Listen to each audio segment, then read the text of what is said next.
تو امام صاحب بے کندی کہنے لگے مہمان کو کہ لو اتیت قبل لارا کا سبین یحفظ 70,000 حدیثا۔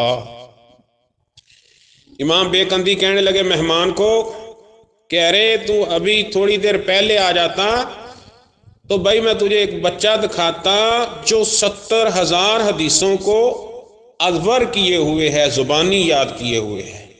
عمر کتنی تھی اس وقت؟ 10 سال۔ آج کے بچے کو دیکھ لیں، ماں باپ اسے نماز کے لیے نہیں اٹھاتے، مسجد میں نہیں بھیجتے، بلکہ ٹیچر اور ٹیچریں کہتی ہیں اس پہ زیادہ برڈن نہ ڈالو، یہ اس پہ بوجھ نہ ڈالو، قاری صاحب کے پاس نہ بھیجا کرو۔ پھر ایسے ہی نتیجہ یہی نکلتا ہے کہ 12-14 سال کا بچہ ہو جاتا ہے، والدین کا نافرمان اور باغی ہو جاتا ہے۔ بہرحال مہمان کو کیا کہا بے کندی نے رحمت اللہ علیہ نے کہ میرے پاس تھوڑی دیر پہلے آتے، ابھی ایک بچہ 10 سال کا اٹھ کر میرے پاس سے گیا ہے، اسے 70,000 حدیثیں زبانی یاد ہیں۔ مہمان کے دل میں جستجو پیدا ہوئی اور چل دیے امام بخاری کا اتا پتہ پوچھ کر، امام بخاری کے دروازے پہ دستک دی اور پوچھا حضرت جی آپ کے استاد نے بتایا آپ کو 70,000 حدیثیں یاد ہیں۔ اللہ اکبر۔ امام بخاری کہنے لگے مجھے یاد ہی نہیں، راویوں کے ترجمے بھی یاد ہیں۔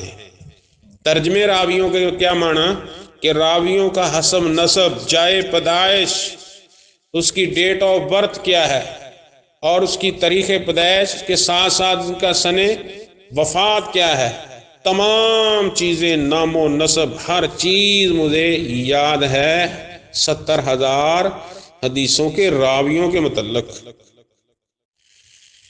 اللہ اکبر۔ پھر اسی طرح دیکھیں اسلاف نے وقت کیسے لگایا۔ آج تو انٹرنیٹ ہے جناب، فیس بک ہے، کتنے گھنٹے بھی رات 9 بجے سے بستر پہ لیٹے ہیں، کنڈی لگائی ہے، دروازے کو اندر بیٹھے ہیں، لگائی ہوئی وائی فائی لگائی ہوئی ہے، یہ وہ سارا وقت کو ضائع کرنے والے لوازمات بروئے کار ہیں، وقت ضائع کیا جا رہا دھڑا دھڑ۔ اسلاف کی سیرت پڑھیے۔ ایک دن امام طبری رحمۃ اللہ علیہ شاگردوں کو کہنے لگے میرا دل کرتا ہے کہ میں کوئی تفسیر کی کتاب ہی لکھ دوں۔ تو شاگرد کہنے لگے استاد جی اچھا کیسی لکھنی ہے؟ استاد کہنے لگے علامہ طبری کہ کوشش کروں گا کہ تفسیر کی کتاب لکھوں، مختصر لکھوں۔ شاگرد کہتا ہے استاد جی پھر بھی کتنے صفحوں کی؟ کہنے لگے میرا ارادہ ہے مختصر لکھوں اور 30,000 صفحوں پہ مشتمل لکھوں۔ پھر علامہ طبری نے تفسیر طبری کی شکل میں تفسیر لکھی جو 15 جلدوں پہ محیط ہے۔ پھر ایک دن کہنے لگے شاگردوں میرا ارادہ ہے تاریخ پہ کوئی کتاب لکھوں۔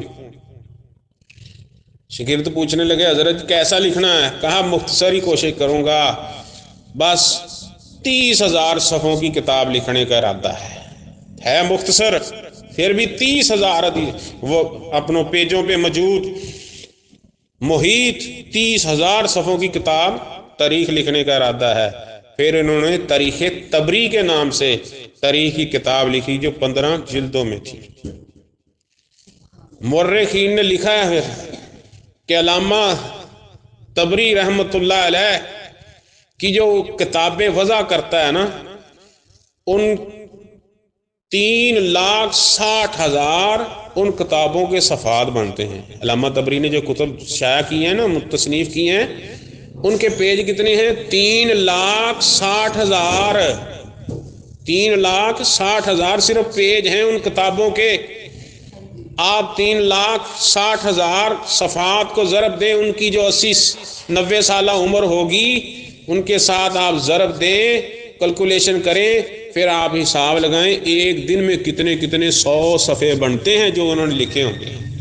آخر اس میں کھانا پینا، تہجد پڑھنا، صوم و صلات کا وہ سارا معاملہ، یہ ایک نماز ادا کرنا، یہ سارا کچھ ادا کرنا ساتھ ساتھ وہ بھی ہوگا۔ اتنے لوگ محنت کرتے تھے۔ ہمارے پاس تو ماشاءاللہ دین ہیں جیسے پکا پکایا حلوہ ہوتا ہے، من سلوے کی صورت میں آ گیا ہے، ہمیں کوئی قدر ہی نہیں۔ پہلے علماء اسلاف کی سیرت پڑھیے، اللہ اکبر۔ وکی بن مخلد رحمۃ اللہ علیہ 5000 کلومیٹر کا پیدل سفر کر کے آئے ہیں احمد بن حنبل کے دروازے پر۔ دروازہ کھٹکھٹایا، امام صاحب میں آیا ہوں، وکی بن مخلد ہوں۔ کیسے آئے ہو؟ کہا جی علم حدیث حاصل کرنے، زانوے تلمذ حاصل کرنے۔ امام احمد بن حنبل کہنے لگے مجھ پہ وقت دوران، حکمران دوران نے مجھ پہ پابندی لگائی ہے، مجھ پر نظر بندی ہے، میں آپ کو علم حدیث سے آراستہ نہیں کر سکتا۔ وکی بن مخلد کہنے لگے نہیں حضرت جی میں آیا ہوں علم حاصل کر کے جانا ہے، میں نے ضرور حاصل کرنا ہے۔ احمد بن حنبل رحمۃ اللہ علیہ کہنے لگے یہ کیسے ہو سکتا ہے جب مجھے پابندی ہے، مجھ پہ بین ہے، نظر بندی ہے، میں درس و تدریس کا کام نہیں کر سکتا۔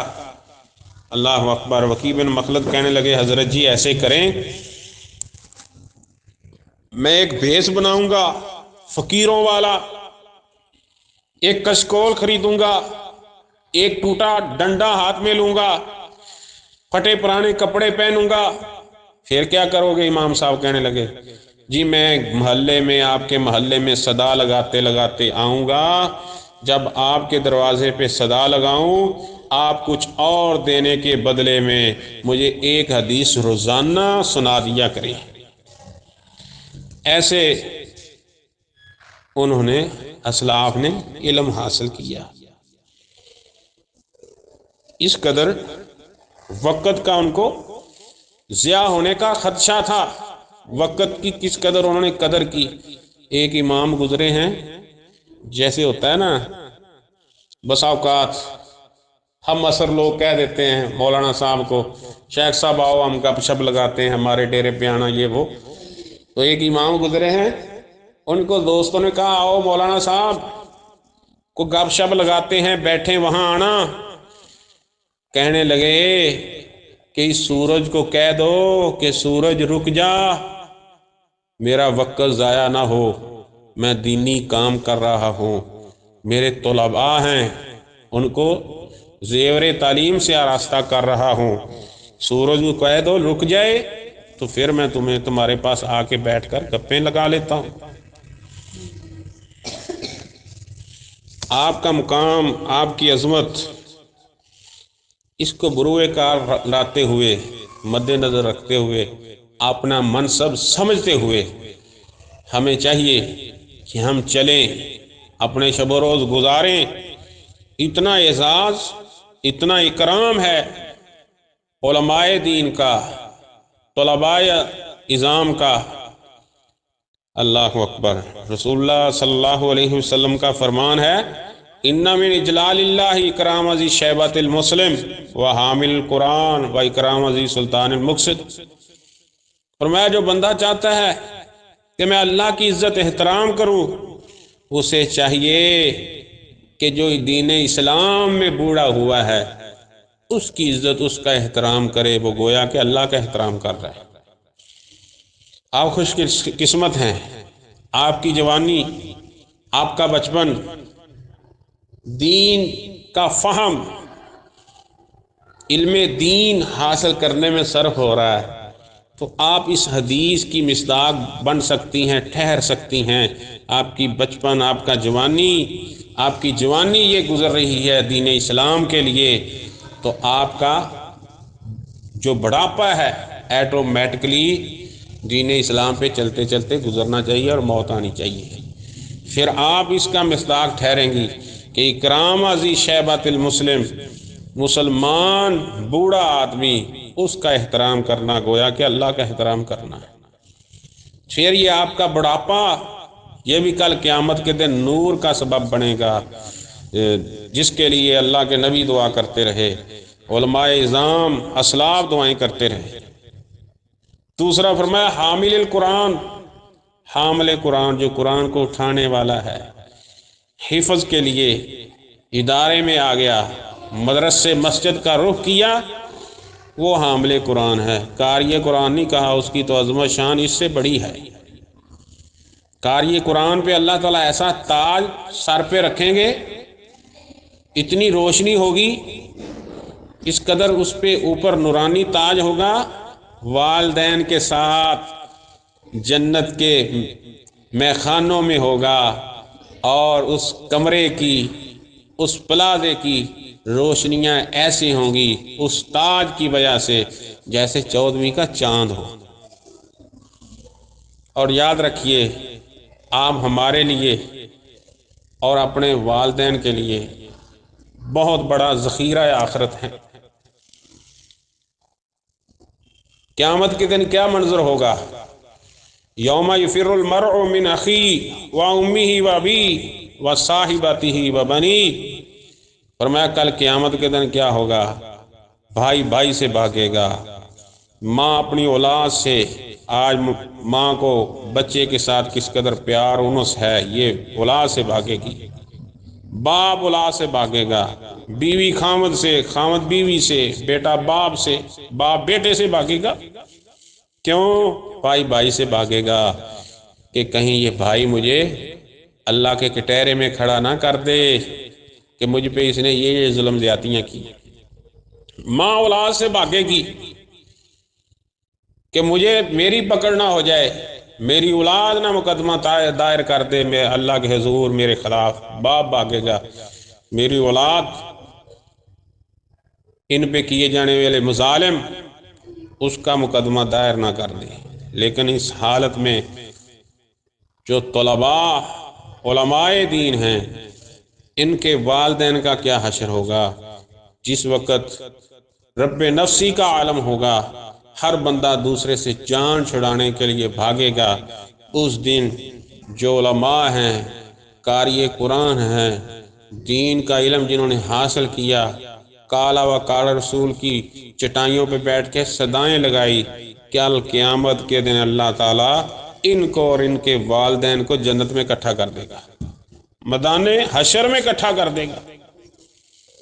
یہاں بس نہیں، فرمایا الماہر بالقرآن بالکرام البررہ، کل قیامت کے دن ماہر بالقرآن جو ہے، ماہر بالقرآن، حافظ بالقرآن نہیں کہا ماہر کہا ہے، یعنی جو قرآن کی قرات کو بھی جانتا ہے، پھر قرآن کے آیات ہیں اس کا ترجمہ، اس کی تفسیر جانتا ہے، اس کے سبب نزول کا اسے علم ہے، پھر اس کے جو تعارض، کہیں متعارض آیات آ جاتی ہیں حدیث کی روشنی میں، اس کا تعارض کا حل تلاش کرتا ہے، ایسا عالم آدمی کل قیامت کے دن فرشتوں کے ساتھ ہوگا۔ اللہ پھر سیدنا عثمان رضی اللہ تعالیٰ عنہ کی میں نے حدیث پڑھی، خیرکم من تعلم القرآن وعلمہ، بہترین وہ ہے تم میں سے جو قرآن سکھاتا ہے اور سیکھتا ہے۔ تو قرآن کب سیکھا جا سکتا ہے؟ جب قرآن کے ساتھ ساتھ حدیث کو بھی پڑھا جائے، حدیث کو بھی سمجھا جائے۔ کہیں یہ نہ کہہ دینا کہ یہاں تعلم القرآن آ رہا ہے تو وہی تعلم القرآن آیا ہے جی، من تحفظ القرآن نہیں آیا۔ تو علم القرآن میں حفظ ہو جائے وہ تو سونے پہ سہاگا ہے، ورنہ قرآن کا فہم اور صحیح ملکہ حاصل ہونا ضروری ہے۔ فرمایا وہ بہترین ہے جو قرآن سیکھتا اور سکھاتا ہے۔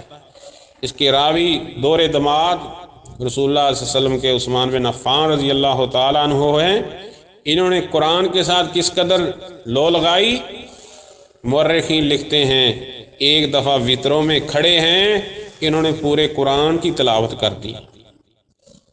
ہم پڑھتے تو کم از کم 12-14 گھنٹے 30 پاروں کو پڑھنے پہ لگنے تھے، لیکن عثمان کا رضی اللہ تعالیٰ عنہ کا دل کے ساتھ، اپنا قرآن کے ساتھ دلی لگاؤ اس قدر ہے کہ وطروں میں قرآن پورا پڑھ دیا، اس قدر رواں دواں ان کی زبان پہ قرآن تھا۔ صرف حدیث نہیں سنا دی رسول اللہ صلی اللہ علیہ وسلم کی، پھر قرآن کے متعلق کام کیا ہے۔ یہی ہیں جو جامع القرآن کہلائے ہیں۔ جب اپنا قراتوں میں اختلاف ہوا، فتوحات ہوئی، قراتوں میں اختلاف ہوا، تو سیدنا عثمان نے تمام کو ایک قرات پہ جمع کیا، جو آج کل ہمارے عام قرات مروج ہے، اس پہ جمع کیا اور اس کے 6-7 نسخے لکھوائے اور مختلف بڑے بڑے شہروں میں بھیجے۔ اس قدر لو تھی، قرآن کے ساتھ دلی لگاؤ تھا، حتیٰ کہ جب شہادت ہوئی ہے تو قرآن ان کی گود میں تھا، اب تک وہ قرآن اس کے اوپر سیدنا عثمان کے چھینٹے خون کے پڑھنے والے ابھی وہ صحیفہ نسخہ محفوظ ہے، ان کے ہاتھ میں ہمیشہ قرآن رہا کرتا تھا۔ اچھا یہاں ایک بات بتا دوں، آج کل میڈیائی دور ہے تو کہتے ہیں لو سیدنا عثمان 90 سال کی عمر تھی، تو جب گھر کا محاصرہ کیا، کئی دن محاصرہ رہا، تو سیدنا عثمان رضی اللہ تعالیٰ عنہ نے اپنا خلافت نہیں چھوڑی، خلافت چھوڑ دینی چاہیے تھی۔ تو اس کا مطلب یہ ہے کہ نعوذ باللہ صحابہ خلافت کے عہدے کے حریص تھے، نعوذ باللہ ایسی بات نہیں۔ خلافت نہ چھوڑنا، جامع شہادت نوش کر لینا، یہ بھی دلیل ہے سیدنا عثمان کے تمسک بالکتاب و سنہ کی۔ کیا رسول اللہ نے فرمایا تھا سیدنا عثمان کو؟ عثمان ان اللہ یکمسک قمیصا، اللہ تجھے ایسی قمیص پہنائے گا، لوگ اسے اتارنے کی کوشش کریں گے تو اسے اتارنا نہ کسی کے لیے، یعنی اس قمیص سے مراد عہدہ خلافت تھا، تو انہوں نے اس پہ حدیث پہ عمل کرتے ہوئے رسول اللہ نے فرمایا تھا یہ خلافت والی قمیص تو اسے اتارنے کی لوگ کوشش کریں گے، تو تم کسی کے لیے یہ اتارنے کے لیے تیار نہ ہونا۔ ان کا قرآن کے ساتھ حدیث کے ساتھ کس قدر دلی لگاؤ تھا کہ شہید ہو گئے لیکن خلافت نہیں چھوڑی، کہ رسول اللہ صلی اللہ علیہ وسلم نے آپ علیہ السلام کو حکم دیا تھا۔ اور اللہ تعالی ہمیں یہ باتیں سن کر عمل کرنے کی توفیق عطا فرمائے، سارا سال دلی لگاؤ کے ساتھ بخاری شریف پڑھنے کی، مطالعہ کرنے کی توفیق عطا فرمائے، اور مجھے پڑھانے کی توفیق عطا فرمائے۔ تمام کے والدین جن کے بیمار ہیں ان کو صحت کاملہ عاجلہ نصیب فرمائے، تمام کی جائز خواہشات تمنائیں آرزویں پوری فرمائے۔ وآخر دعوانا الحمد للہ رب العالمین۔